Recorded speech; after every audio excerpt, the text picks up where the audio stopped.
उत्तर प्रदेश के अमरोहा जनपद में एक दिवसीय दौरे पर पहुंचे उत्तर प्रदेश के उप मुख्यमंत्री केशव प्रसाद मौर्य ने कलेक्टर सभागार में प्रेस वार्ता की, जहां पर उन्होंने मीडिया के द्वारा पूछे गए सवाल का जवाब दिया और विपक्षी के नेताओं पर निशाना साधा। उन्होंने कहा कि विपक्षी चाहकर भी मोदी की तीसरी बार सरकार बनने से नहीं रोक सकता।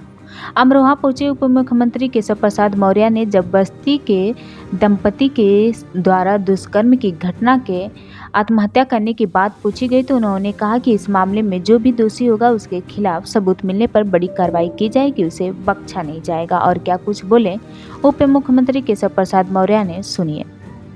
पार्टी के सभी वरिष्ठ नेता पदाधिकारी, हमारे पूर्व सांसद, हमारे कुंवर सिंह तंवर जी, हमारे नागपाल जी, यहाँ के जिलाधिकारी, मुख्य विकास अधिकारी, पुलिस अधीक्षक, सबकी उपस्थिति में सबसे पहले तो आज मैंने जब जिले का दौरा किया है तो पहले पार्टी कार्यालय गया। अपने पार्टी के सभी कार्यकर्ताओं से, पदाधिकारियों से, जनप्रतिनिधियों से विस्तृत चर्चा करके जिले में भारतीय जनता पार्टी के संगठन को बूथ स्तर तक मजबूत बनाने का आह्वान किया।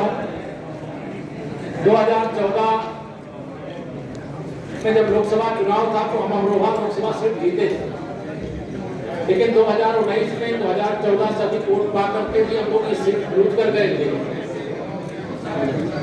लेकिन 2024 में अमरोहा सहित उत्तर प्रदेश की सभी 80 सीटों पे कमल खिलाकर तीसरी बार नरेंद्र मोदी सरकार देश में बनाने का काम करेंगे और कार्यकर्ता इसके लिए पूरी तरह से तैयार है, तत्पर है, सक्रिय है।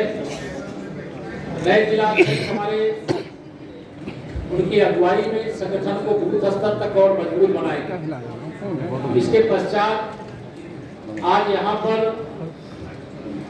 मुझे पहले यहाँ समूह की दीदियों के माध्यम से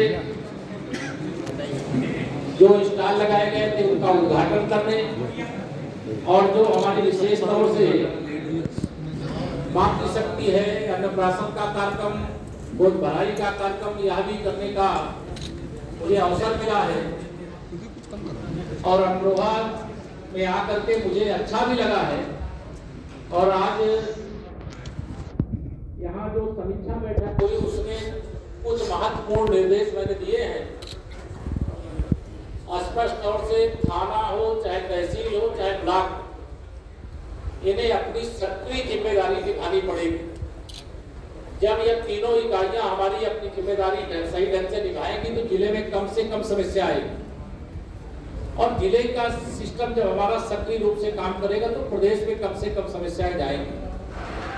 इसलिए सभी को यह निर्देश दिया गया है कि इस प्रकार से किसी को सताने का काम भारतीय जनता पार्टी की योगी आदित्यनाथ जी के नेतृत्व वाली सरकार में संभव नहीं है। जो ऐसा करेगा वो भरेगा और उसको बहुत कठोर सजा होगी। जिन्होंने एफआईआर नहीं की है उनकी बात कर रही है, उन्होंने एफआईआर की नहीं है उस मामले में। आप बता रहे हो ना, ऐसा कहीं नहीं कितना बड़ा अपराध कोई करेगा उसका मुकदमा नहीं लिखा जाएगा। मुकदमा लिखा गया होगा, उसकी विवेचना की प्रक्रिया क्या, मैंने आपके सवाल के जवाब में अखिलेश यादव ने कहा है लोग केवल चेहरे से नहीं पहचाने जाते, अपनी जुबान से पहचाने। रमेश बिधूड़ी ने जो संसद बोला, देखिए श्री रमेश बिधूड़ी जी ने जो भाषा का प्रयोग किया वो नहीं करना चाहिए, उसके लिए देश के रक्षा मंत्री जी ने खेद व्यक्त किया है। लेकिन श्री अखिलेश यादव जी को ऐसा बोलने का नैतिक अधिकार नहीं है। सर विधानसभा में श्री अखिलेश यादव जी सदन में बोल रहे थे, मैं उस सदन में था, मैं सरकार की ओर से बोल रहा हूं और उन्होंने जिस प्रकार के अपशब्दों का उत्तर प्रदेश की विधानसभा में प्रयोग किया था उनको नैतिक अधिकार नहीं इस पर बोलने का। लेकिन रमेश बिधूड़ी जी का जो बयान था, जो भाषा थी वो गलत थी। हमारे देश के रक्षा मंत्री जी ने सदन से क्षमा मांगी, हमारे लोकसभा अध्यक्ष जी ने उसे कार्रवाई से निकाल दिया और भारतीय जनता पार्टी के राष्ट्रीय अध्यक्ष जी ने उसमें नोटिस दे दिया। अब जो इसको तूल दे रहे हैं जो मुस्लिम तुष्टिकरण की घटिया और घिनौनी राजनीति का है। उनके द्वारा उन्होंने कहा है कि नए संसद भवन के साथ साथ बीजेपी को जो है फिनाइल रखना चाहिए ताकि सांसदों की जो है। क्या कहा मैं नहीं जानता, मैंने कहा कि इस मामले में जो भाजपा को करना चाहिए, जो लोकसभा के सम्मानित अध्यक्ष जी को करना चाहिए, जो हमारे देश के वरिष्ठतम नेता माननीय रक्षा मंत्री जी को करना चाहिए, उन्होंने सब किया। उसके बाद कुछ बाकी नहीं रह जाता है। लेकिन अब जो कुछ हो रहा है वो मुस्लिम तुष्टिकरण की घटिया और घिनौनी राजनीति हो रही है।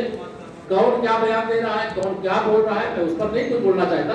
हम लोग भी रमेश बिदुड़ी जी के बयान का समर्थन नहीं करते, वो गलत बोले हैं, नहीं बोलना चाहिए। सर अमरोहा भारत सरकार ने शिकंजा कसा है, उस पर क्या कहेंगे? विदेश मंत्रालय हमारा सक्षम है, विश्व का नेतृत्व करने वाला भारत बन रहा है, विदेश मंत्रालय उसको देखेगा। केशव प्रसाद कुंवर दानिशरी जो अमरोहा के सांसद हैं, वो पहले भी अमरोहा रेलवे स्टेशन पर जब ढिल्लो साहब ने विरोध किया था, उन्होंने भारत माता की जय का नारा लगाया था। अभी संसद में जो उनके लिए बताया गया है कि उन्होंने जो है प्रधानमंत्री जी को नीच कहा है, जिसके बाद बीजेपी के द्वारा इसको लोकसभा अध्यक्ष को दिया गया है और वो कह रहे हैं कि बीजेपी जो है 100 झूठ बोल के भी सच बुलवाने की ताकत है। देखिए, मैं इतना ही कहना चाहता हूँ कि अभी जो विषय आपने उठाया है और जिन लोगों की प्रतिक्रिया, ये घोर मुश्किल तुष्टिकरण इस देश के अंदर एक गरीब माँ बाप के बेटे को, एक चाय बेचने वाले के बेटे को प्रधानमंत्री के रूप में जो नहीं बर्दाश्त कर पा रहे हैं, तो वही इसका इस प्रकार से कोई नीच कहता है, कोई चाय बेचने वाला कहता है, कोई गरीब कहता है, अनेक प्रकार के अपशब्दों का प्रयोग समय समय पर किया गया है, क्योंकि वो पिछड़े वर्ग से आते हैं। देश को पहली बार पिछड़े वर्ग का प्रधानमंत्री मिला है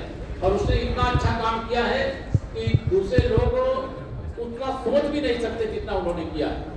इसलिए माननीय नरेंद्र मोदी जी के विरोध में सारे लोग एकजुट हो रहे हैं, लेकिन भ्रष्टाचार भारत छोड़ो, तुष्टीकरण भारत छोड़ो, परिवारवाद भारत छोड़ो, यह जो माननीय प्रधानमंत्री जी का आह्वान है, देश उसके साथ खड़ा है। धन्यवाद। प्रधानमंत्री आयुष्मान भारत योजना हो, प्रधानमंत्री उज्ज्वला योजना हो, प्रधानमंत्री सौभाग्य योजना हो, सभी योजनाओं का लाभ जो पात्र हमारे परिवार हैं उनको प्राप्त हो, इसलिए सरकार के स्तर पर लगातार निर्देश दिया गया है।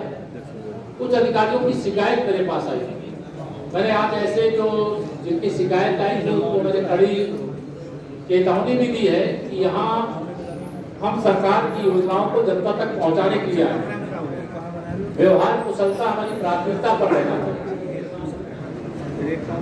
इसलिए पार्टी कार्यकर्ता कोई भी समस्या बताता है उसको सुनना ही पड़ेगा और समाधान करने लायक है तो समाधान भी करना पड़ेगा, नहीं समाधान करने लायक है तो उसको बता देंगे कि ये समाधान योग्य नहीं है, लेकिन किसी कार्यकर्ता का अनादर ना हो, ये निर्देश आज मैंने दिया है।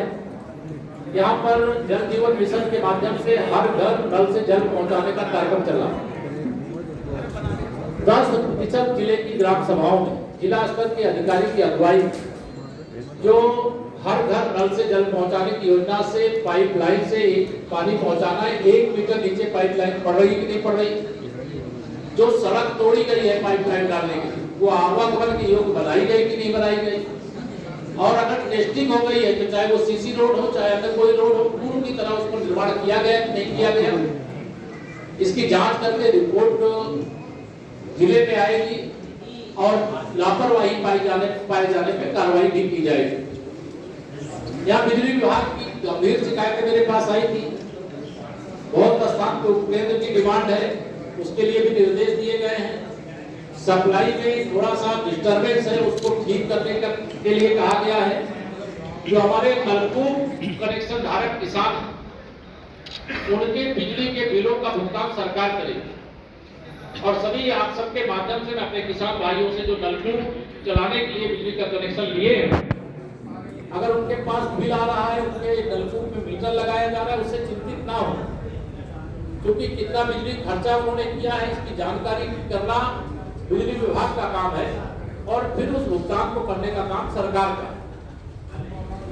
कुछ स्थानों पे बिजली के कनेक्शन काटे गए थे बिजली बिल बकाये के आधार पर, उसकी जानकारी करके उनको जोड़ने के निर्देश दिए गए हैं। संविदा कर्मी के रूप में बिजली विभाग में जो काम कर रहे हैं उनकी कुछ लापरवाही, गंभीर लापरवाही ध्यान में आई है, उनकी जांच करके उनके कम से कम एक एसडीओ क्षेत्र से दूसरे एसडीओ क्षेत्र में भेजने के भी जिनकी शिकायतें उनके बारे में निर्देश दिया गया है। गो आश्रय स्थल जैसे हम 10% ग्राम सभाओं